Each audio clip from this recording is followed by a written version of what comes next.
Hello বন্ধুরা, আসসালামু আলাইকুম। আপনারা সবাই কেমন আছেন? নিশ্চয়ই ভালো আছেন। আজকে আপনাদের জন্য নিয়ে এসেছি আলু শুটকি দিয়ে পালং শাক, যেটা আমি এখন আপনাদেরকে রান্না করে দেখাবো। তো চলুন শুরু করা যাক। তো একবার দেখে নিন আলু শুটকি দিয়ে পালং শাক রান্না করতে কি কি উপকরণ লাগতেছে। পেঁয়াজ কুচি, রসুন কুচি, ফালি করে কাটা কয়েকটা কাঁচামরিচ। এখানে কিছু শুটকি আমি গরম পানি দিয়ে ধুয়ে নিয়েছি। মাঝারি সাইজের 2-3টে আলু কেটে নিয়েছি কুচি করে।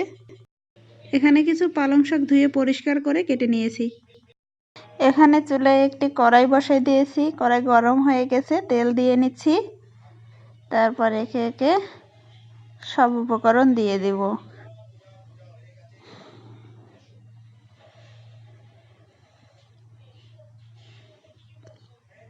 পেঁয়াজ কুচি দিয়ে দিছি, তারপর মরিচ দিয়ে দিলাম, তারপর রসুন দিয়ে দিচ্ছি।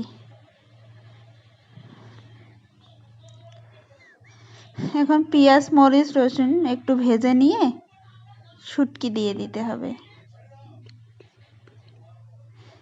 তো চলুন পেঁয়াজটি ভেজে নিই।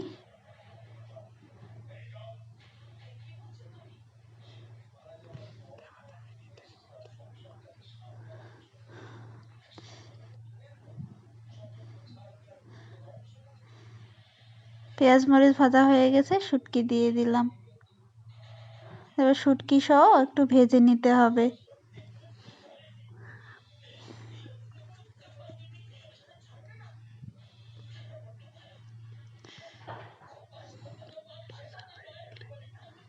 ভাজা হয়ে গেলে লবণ হলুদ মশলা দিয়ে দিতে হবে। হলুদ দিয়ে দিলাম,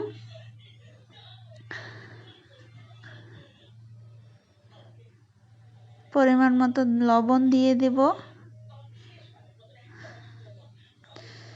আপনারা আপনাদের স্বাদ মতো লবণ দিয়ে নেবেন, যে যতটুকু খায়। মশলা গুঁড়া দিয়ে নিছি, জিরা গুঁড়া। এখন আর একটু ভেজে নিব শুটকিগুলো। সব মশলা কষাই নিব একসঙ্গে।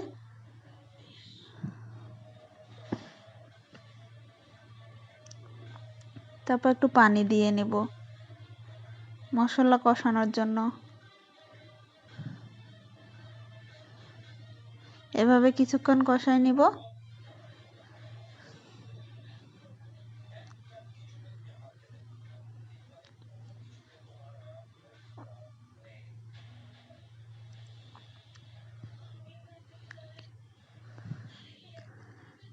দেখেন কত সুন্দর হয়ে আসছে, কালারটাও অনেক সুন্দর হয়েছে। আর একটু ভেজে নিন।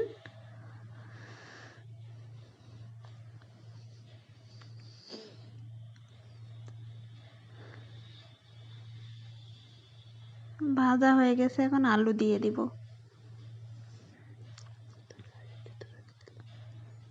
আমি আলুটা আগেই কেটে পরিষ্কার করে ধুয়ে রেখেছি।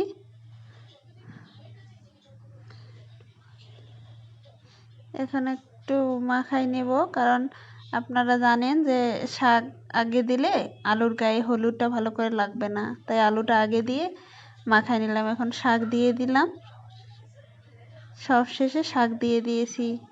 এখন একটু নেড়ে চেড়ে ঢেকে দিব কিছুক্ষণ সিদ্ধ হওয়ার জন্য।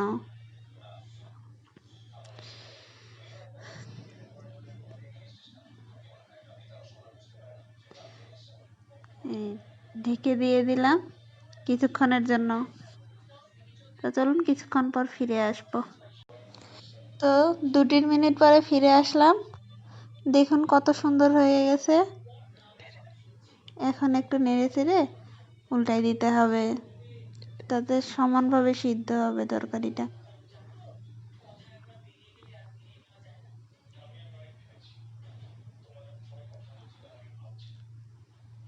এভাবে নেড়ে দেওয়ার পরে আরও ঢাকা দিয়ে রাখতে হবে 3-4 মিনিটের জন্য।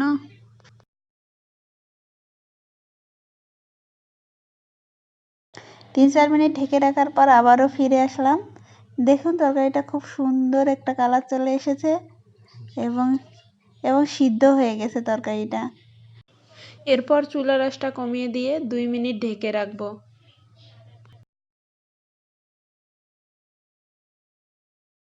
তো দেখুন রেডি হয়ে গেছে আমাদের আলু শুটকি দিয়ে পালং শাকের তরকারি।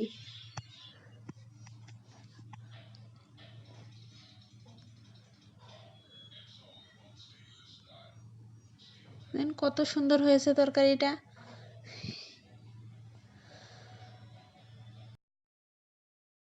এখন গরম গরম নামিয়ে পরিবেশন করুন। তো বন্ধুরা আজকে এখানেই শেষ করছি। আমার রান্নাটি ভালো লাগলে অবশ্যই লাইক কমেন্ট ও শেয়ার করবেন, আর রান্নাটি ভালো লাগলে অবশ্যই চ্যানেলটি সাবস্ক্রাইব করবেন। ধন্যবাদ সবাইকে।